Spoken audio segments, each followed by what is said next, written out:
Au fond, si ça t'impacte autant, c'est parce qu'il y a forcément eu un moment donné où t'as voulu être rassuré et on n'a pas su le faire. T'as envoyé un message et on a été froid avec toi. C'est ça qui fait mal. C'est le sentiment de se sentir seul dans ce qu'on ressent, que personne nous comprend et que personne essaye d'être à notre place. Quand tu essaies de parler de ce que tu ressens, de tes problèmes, de ton mal-être, mais que t'arrives pas à employer les bons mots parce que tu t'emportes, tu as du mal à gérer tes émotions et les autres ne retiennent que ça. Et ils te le reprochent. Dès que tu vas commencer à parler d'un ressenti, on va te dire que de toute façon, toi, tu te plains toujours. T'es jamais content, ça va jamais. Et quand tu mises tout sur une personne, que tu lui accordes ta confiance et ta patience aussi, et qu'elle n'est pas à la hauteur de ce que toi tu lui apportes, tu es déçu. Tu es déçu par son manque d'empathie, et finalement, tu commences à arriver à un stade où tu te demandes, est-ce que c'est ça ma place? Est-ce que ce sera toujours comme ça? Est-ce que je devrais toujours me justifier de mes ressentis et de mes colères? Est-ce que je devrais toujours crier sur tous les toits mon mal-être sans que personne n'écoute? On entend ce que tu dis, mais on le comprend pas.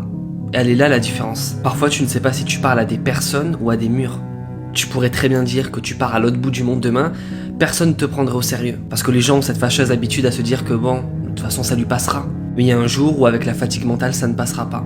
Ça ne passera plus. N'oublie pas que si tu ressens ça, eh bien moi je te comprends. Et je crois en toi. Et je sais que tu vas y arriver.